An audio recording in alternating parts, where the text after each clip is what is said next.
اسی طرح سے قرآن حکیم سے یہ ثابت ہے کہ بالکل ابتدائی دور میں جو مکی دور ہے، بالکل اس کا ابتدائی زمانہ، سورہ نون کے آخر میں جو مذکور ہے کہ یہ کوشش کی گئی تھی کہ کچھ ایسے لوگوں کے ذریعے سے کہ جن کی قوت ارادی ان کی نگاہوں میں بہت مرتکز ہو جاتی ہے، یہ عملیات میں ایک خاص معاملہ یہ بھی ہوا کرتا تھا، اور اب بھی شاید کچھ لوگ یہ پریکٹس کرتے ہیں کہ اگر باقاعدہ ریاضت کر کے اپنی نگاہوں میں ایک خاص قسم کی تاثیر پیدا کر لی جائے، بلکہ مولانا امین احسن اصلاحی صاحب نے اس کا تذکرہ کیا تھا ایک مرتبہ جب زمانہ طالب علمی میں نے 2 تربیت گاہیں منعقد کی تھی، اور اس میں درس قرآن مولانا اصلاحی صاحب نے دیا تھا کہ آج کل بھی بعض لوگ یہ کرتے ہیں کہ رات کے پچھلے پہر اٹھ کر نہا دھو کر سفید براق کپڑے پہن کر پھر بیٹھتے ہیں اور کسی بالکل سفید کاغذ پر ایک چھوٹا سا نقطہ لگاتے ہیں اور پھر نگاہوں کو اس پر جمانے اور مرتکز کرنے کی مشق کرتے ہیں۔ کتنی دیر تک پلک جھپکے بغیر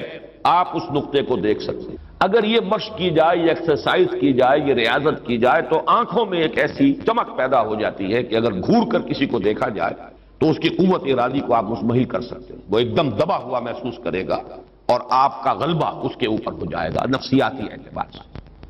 اسی طریقے کا کوئی عمل تھا جو نبی اکرم صلی اللہ علیہ وسلم پر بھی آزمایا گیا۔ لَيَزْلَقُونَكَ یہ آیا ہے سورہ نون کے آخر میں، بِأَبْصَارِهِمْ لَمَّا سَمِعُوا الذِّكْرَ،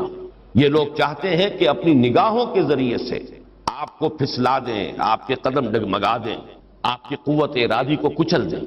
لما سمعوا الذکر ویقولون انہ لمجنون، جس وقت کہ سورہ نون کے آغاز میں بھی آیا ہے تذکرہ کہ حضور کو کہا گیا کہ آپ کو جنون کا کوئی عارضہ ہو گیا ہے یا آپ پر کوئی آسیب آ گیا ہے، اور آخری آیت بھی جو ہے وہ آخری حصے میں پھر اسی کا یاد آیا، وَإِنَّهُمْ لَيُزْلِقُونَكَ بِأَبْصَارِهِمْ لَمَّا سَمِعُوا الذِّكْرَ وَيَقُولُونَ إِنَّهُ لَمَجْنُونٌ وَمِن شَرِّ حَاسِدٍ إِذَا حَسَدَ، اور حسد کرنے والے کے حسد سے جبکہ وہ حسد کرے۔ اب حسد کے ساتھ ہی نوٹ کر لیجئے، اگرچہ یہاں تو مذکور نہیں ہے، یہ نظر کا لگ جانا، عین العین حق، بعض روایات میں آیا حضور نے فرمایا اس کے اندر اثر ہے۔ انسان کسی حاسدانہ نگاہ کے ساتھ کسی پر نگاہ ڈالتا ہے، اس میں زہر ہے، یہ نگاہیں مسموم ہیں، اس میں زہر ہے موجود، سمی اثرات ہیں اور اس کے اثرات پڑتے ہیں۔ اور یہ جیسا کہ میں عرض کر رہا تھا کہ جدید دور میں جادو کے لیے بھی مثلاً حضور کے بالوں کی ضرورت پڑی، اور یہ جینیٹکس کے حوالے سے اور جینز کے حوالے سے بات آج سمجھ میں آ جائے گی، اس لیے کہ جن ارواح خبیثہ کے ذریعے سے آپ کو کام لینا ہے وہ جادو تو وہاں پڑا ہوا ہے اس کنویں کے اندر، وہ جو بھی تاثرات ہیں انہیں تلاش کرنا ہے، ان اثرات کو اس شخص معین کو، جس شخص معین پر جادو کرنا مقصود ہے، اور اس کے وجود کا کوئی جز جس کے کہ وہی جینز ہوں گے کہ جو ان کے اپنے وجود کے ہیں، ان کے حوالے سے گویا کہ یہ ایک راستہ ہے، یہ اس کی آئیڈینٹیفیکیشن کا ایک ذریعہ ہے۔ اسی اعتبار سے یہ حسد یا یہ نگاہ کا لگ جانا، میں سمجھتا ہوں کہ آج کی فزکس اگر تھوڑی سی بھی آپ پڑھیں تو ریڈیشنز نگاہ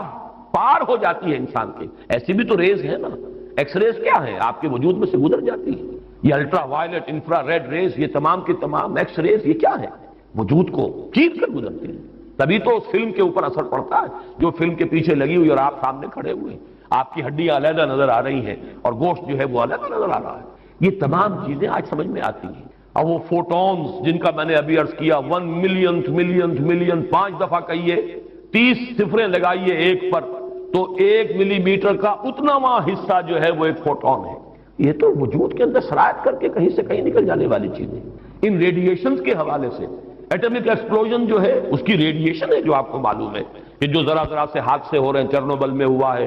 کہیں ہو گیا تھا بھوپال میں، اور اس کی پھر ریڈیشنز کے کیا کیا اثرات ہوئے وہ شے نظر تو نہیں آتی، غیر مرئی چیزیں۔ آج کی دنیا میں جب آپ ESP کو مان رہے ہیں، ایکسٹرا سینسری پرسیپشن، نہ آپ کے کانوں کے ذریعے سے آپ کو پرسیپشن حاصل ہوئی ہے، نہ آنکھوں کے ذریعے سے، آپ کے سینس آرگنز انوالوڈ ہی نہیں ہے، but you are having perception, extra sensory perception. اسی طریقے سے ٹیلی پیتھی ہو رہی ہے، ایک بات آپ اپنے دل کے اندر، اپنے ذہن کے اندر جماتے ہیں، مرتکز کرتے ہیں، اور جس شخص کے ساتھ آپ چاہتے ہیں رابطہ اس تک اس بات کو منتقل کر دیتے ہیں۔ یہ سب کچھ کیا ہے؟ اس کے بعد تو اس دور میں بھی اگر کوئی لوگ بات کریں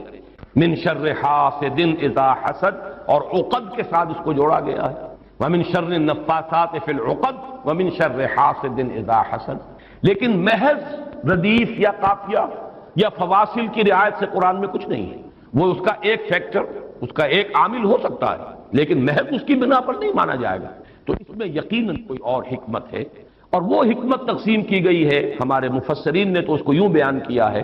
کہ ایک حسد وہ ہے کہ جو دل میں پیدا تو ہے، آدمی کے اندر ہے، لیکن یہ کہ وہ اس کو یعنی اس کو باقاعدہ کوئی ایک ہمت کے ساتھ اور اپنے ایک عزم کے ساتھ، ارادے کے ساتھ بروئے کار نہیں لا رہا، تو اس حسد کے اثرات نہیں ہوں گے. اس سے پناہ مانگنے کی ضرورت نہیں ہے. میں اس کو اس انداز میں تو میرا ذہن سے قبول نہیں کرتا، اس لیے کہ حسد اگر پوٹینشلی ہے اندر تو اس کے اثرات ہوں گے. وہ ریڈیشن تو ہوگی، چاہے اس کا ارادہ ہو چاہے نہ ہو. وہ کیفیات جو ہے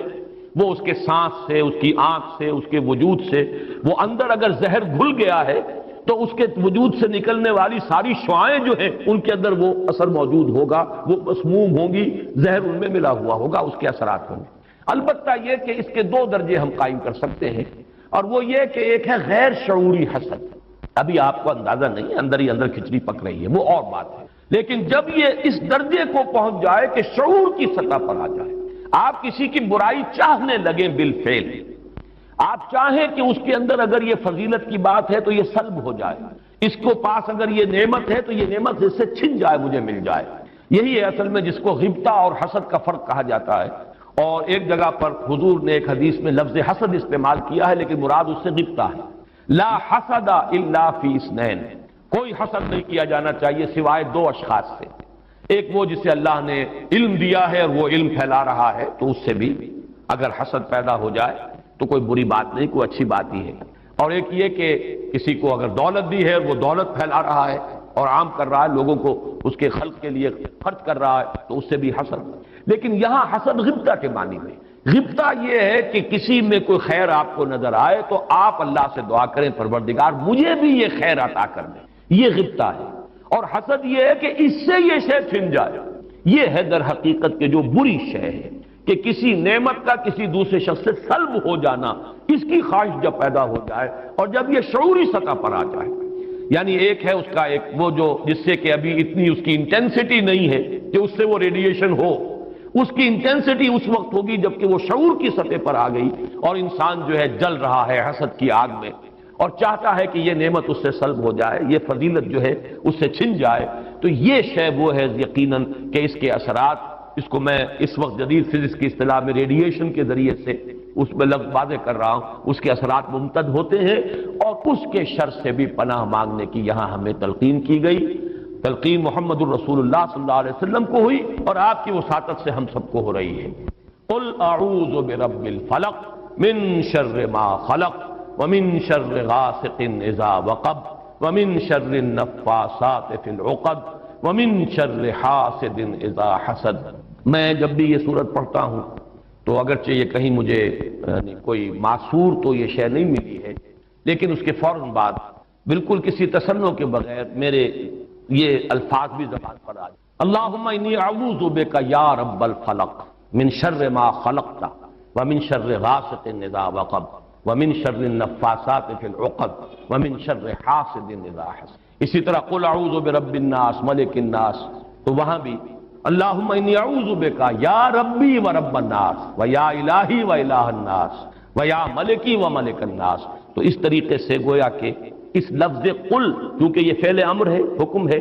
تو اس پر ہم اگر فوری طور پر اس کی تعمیل کیا کریں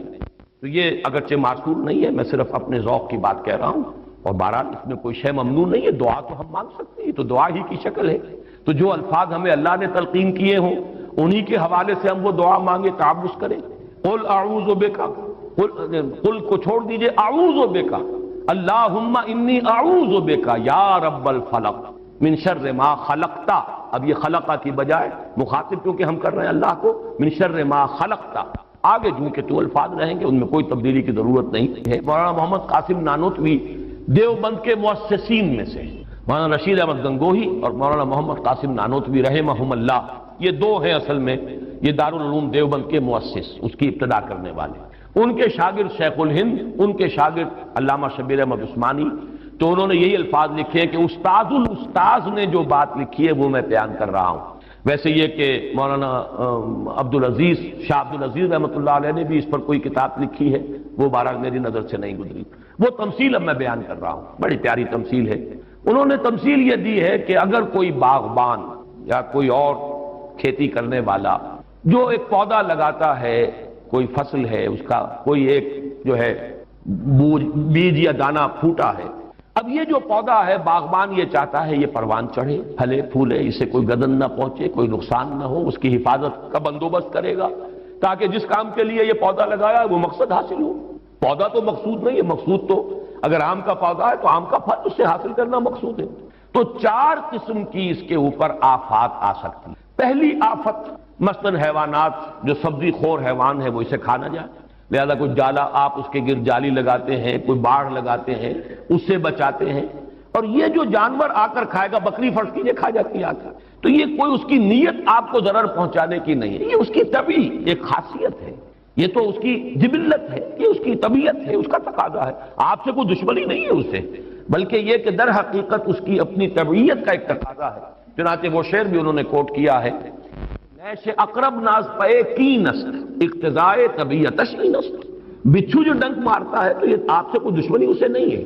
یہ اس کی طبیعت کا، اس کی جو بھی جبلت ہے اس کا تقاضا ہے۔ سانپ کے بارے میں بھی آپ کو معلوم ہے کہ عام طور پر اگر اس کو آپ کوئی نقصان نہ پہنچائیں، پاؤں پڑتا ہے سانپ پر تو وہ ڈنک مارتا ہے اور ڈستا ہے، ورنہ عام طور پر وہ حملہ نہیں کرتا، یہ اس کے دفاع کا ایک جز ہے، اس کی خلقت کا ایک جز ہے۔ ایک خطرہ تو یہاں سے آیا، آپ نے باڑ لگا دی، آج کل جو ہے جالی لگا دی جاتی ہے لوہے کی۔ دوسرا یہ کہ اس پودے کو نشو و نما کے لیے جو چیزیں ضروری ہیں اس کی کوئی روک ہو جائے، مثلا اسے دھوپ چاہیے، کوئی ایسی چیز آڑے آ جائے کہ دھوپ کی تمادت اس تک پہنچے ہی نہ، کوئی شے ایسی سایہ کی اس کے اوپر کیے رہے، یا پانی اسے چاہیے، پانی کے سوتے خشک ہو جائیں، یہ دوسری آفت ہے، پودا مرجھا جائے گا، کملا جائے گا، ختم ہو جائے گا۔ تیسری چیز یہ کہ اس پر کوئی پالا پڑ جائے، اوپر سے اولے پڑ جائیں، پالا پڑ گیا، یعنی اس کی جو حرارت غریزی ہے جس سے کہ اس کی یہ پورا وجود جو ہے وہ حرارت غریزی جو ہے وہ ختم ہو جائے، اس کے نتیجے میں بھی وہ پودا ختم ہو جائے گا۔ اور آخری شکل یہ ہے کہ کوئی دشمن ہے حاسد اور وہ آئے اسے اکھاڑ کے پھینک دے آپ کو نقصان پہنچانے کی نیت سے۔ یہ 4 آفات ہیں جو اس پودے کے اوپر ممکنہ طور پر وارد ہو سکتی، یہی 4 ہیں۔ قل اعوذ برب الفلق من شر ما خلق، یہ وہ خلقت میں جو شر مضمر ہے، وہ اس کے خلقت کا جز ہے۔ نیش اقرب ناز پے کی نسل اقتضائے طبیعتش کی نسل، یہ تو اس کی طبیعت کا، خلقت کا، اس کا تقاضا ہے۔ دوسرا یہ ہے کہ وہ سورج ڈوب گیا، غروب ہو گیا، یا جیسے میں نے کہا تھا حیات معنوی یا حیات مادی کے لیے جو اسباب ضروری ہیں ان میں سے کسی کا سلسلہ منقطع ہو گیا، یہ ہے